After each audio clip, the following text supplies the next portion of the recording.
Jeremy Corbyn has made clear he will be standing as an independent in Islington North, and that creates a challenge for Keir Starmer.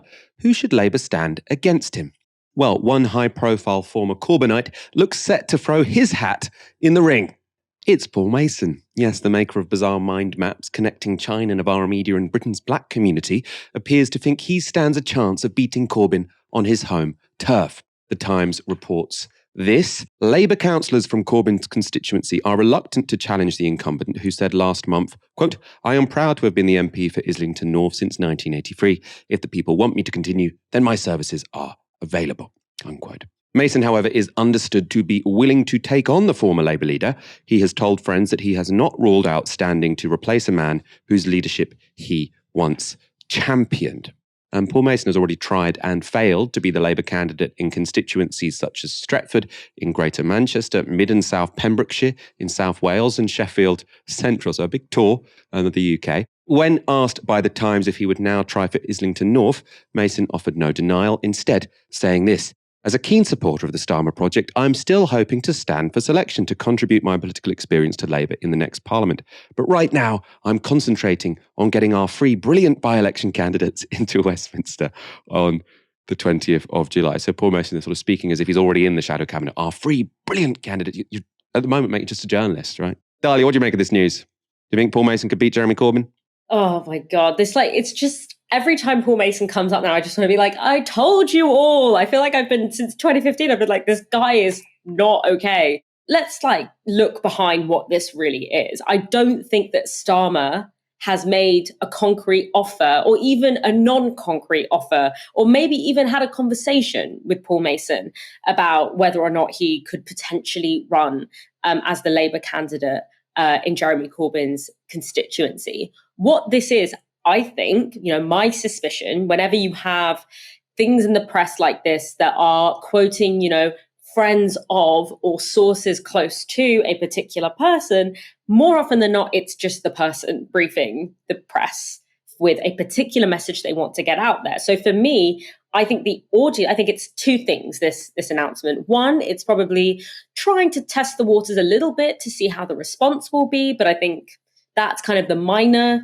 aim of this story. I think the more major aim is Paul Mason trying to get Starmer's attention. I mean, I don't know what Starmer's strategy will be. I don't know what strategy would work in Islington, because it's very difficult, I think, to break that very deep constituency bond that we know Corbyn has with his constituents. So I don't know exactly what the right strategy is, but because we haven't heard anything at all from the Labour Party, and generally the relationship between Paul Mason and the Labour leadership hasn't been, at least from what I can see, particularly strong, I don't think much is going to come of this. And we've got some other Labour news for you. Anna Turley has been selected as the Labour candidate in Redcar. So that's the Brexit voting seat she held before Labour lost it in the 2019 general election. Turley, you might remember, was one of the most aggressively anti-Corbyn MPs. And after losing her seat, she became a consultant to the gambling industry. Now, I'm mainly telling you this because I want to show you this dire article I came across today when researching this story. It's an article for the New Statesman, a magazine, which, as you can see in the top left corner, asks us to support 110 years of independent journalism. Look a bit further down the screen, though, and you can see this beacon of independent journalism has published an advertorial paid for by the Betting and Gambling Council. And this advertorial, which looks pretty much like any other article on the New Statesman website, is by former Labour MP Anna Turley, now a paid-up gambling lobbyist, telling us, the reader, that regulating the gambling industry would lose Labour votes in the Red Wall. The article includes passages like this: "In my experience as the former Labour MP for Redcar, Red Wall voters are savvy. They are aspirational, they believe in their own skill and enterprise, personal responsibility and freedom. They are proud of their local areas, their identity and their culture, and they don't want to be treated like children. That's why I was fascinated recently to read research commissioned by the betting standards body who I work for, the Betting and Gaming Council, which asked Public First to carry out a series of 20 focus groups, mainly in some of the Red Wall seats that flipped from Labour to Tory in 2019 and will prove pivotal at the next election, to explore attitudes to betting." Now, as you can guess, in these focus groups paid for by the gambling industry and written up by one of their employees, the voters were apparently very much against gambling reform. Now, I'm a little suspicious the questions might have been leading, though. This is from Turley's piece. According to the government, the rate of problem gambling in Britain is 0.5% and has been stable for 20 years. Several people in focus groups did know someone who had a problem with gambling. Rightly, they felt that problem gamblers, or those who are more vulnerable and more at risk, needed to be targeted for them to get greater help and support. But when it was put to them that under proposed affordability checks being considered by the Gambling Commission, everyone, even if they are one of the overwhelming majority of people who bet perfectly safely and responsibly, may soon be subject to an arbitrary limit on what they can spend before being asked to submit paychecks and bank statements, many Red Wall voters who took part in the research were outraged. Well, when you phrase it like that, it's no surprise that focus group attendees will be outraged. If you say something is going to be arbitrary, would you like an arbitrary limit on what you can spend? Well, no, I wouldn't like an arbitrary limit. Well, what about one that's targeted to only get people who are likely to be problem gamblers? Now, that wasn't asked because it's not talked about in this article, is it? Do you want something that's arbitrary and affects everyone? Well, no. The lobbyists, Dahlia, are back in the driving seat for the Labour Party. Should we celebrate? This is the grown-ups back in charge?